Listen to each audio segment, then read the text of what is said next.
ভাই কেমন লাগছে দল জেতায়? আলহামদুলিল্লাহ ভাইয়া।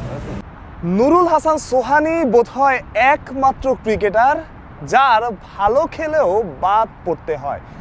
আগের ম্যাচ বাংলাদেশ জিতেছে, ভুলগুলো নিয়ে এখন আলোচনা কম হবে, মানুষ সবাই প্রশংসা করবে, কিন্তু কিছু কিছু ভুল, কালকে একজন দর্শক বলছিলেন লাস্ট ওভারে আমরা যেভাবে খেলেছি, যেভাবে উইকেট দিয়েছি, ম্যাচটা ক্লোজ করেছি, ভারত কিংবা অন্য কোনো বড় দল হলে শ্রীলঙ্কার জায়গায় ম্যাচটা বাংলাদেশ জিততে পারতো না, বা ওইখান থেকে টাই করার খুব ভালো সম্ভাবনা ছিল। এবং মানুষের মনে পড়তো সেই ম্যাচের কথা, ইন্ডিয়ার সাথে 3 বলে 2 রান দরকার ছিল, এবং সেই ম্যাচটা যেন আবারও ফিরে এসেছিল এই দুবাইতে। সবাই ভয় ছিলেন।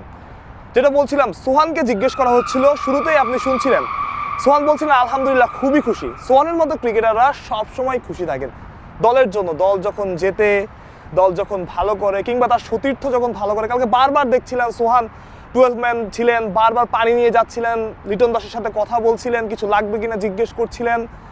সবসময় তারা দলের জন্য খেলে। সোহান উইকেট কিপার, কিন্তু তার ফিল্ডিংটা দেখেছেন আগের ম্যাচে, কি দারুণ একটা রান আউট।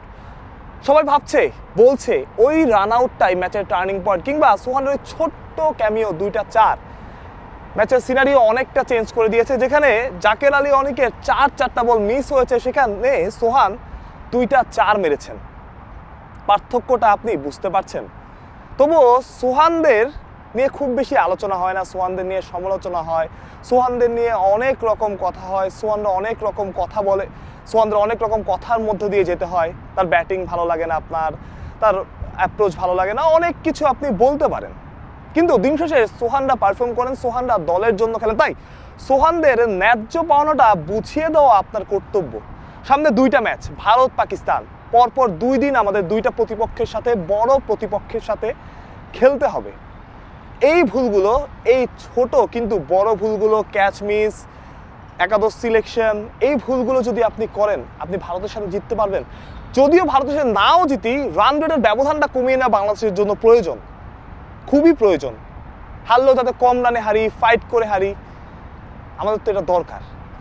আপনি যদি ভুলগুলো করেন, ক্যাচ মিস করেন, বলের সামনে না যান, তাহলে কি সেটা হবে? বারবার বলছি, তানজিদ তামিম যেভাবে আউট হয়েছেন, ঠিক প্রথম ম্যাচে যেভাবে আউট, প্রথম না সেকেন্ড ম্যাচে যেভাবে আউট হয়েছিলেন, ঠিক একইভাবে তানজিদ তামিম আউট হয়েছেন। এই ভুলগুলো আর কতদিন? ভুলগুলো খেললে আমাদের ফাইনাল না যাওয়ার কোনো রকম কারণ, আমরা অনেক বড় প্রত্যাশা নিয়ে এসেছি, এবং আমরা এখন স্বপ্ন দেখতে শুরু করেছি যে বাংলাদেশ হয়তো বা এশিয়া কাপের ফাইনালটা অন্তত খেলতে পারে, এবং কে জানে ট্রফিটাও নিতে পারে। তবে এইসব ছোট ভুলগুলো করা যাবে না। এশিয়া কাপ চলছে, আর আপনি এশিয়া কাপের সব ম্যাচ অবশ্যই দেখুন ট্রফিতে।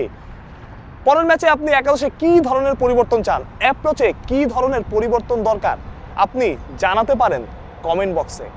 দুবাই থেকে মাহরুজ প্রত্যয়, বিডি ক্রিক টাইম।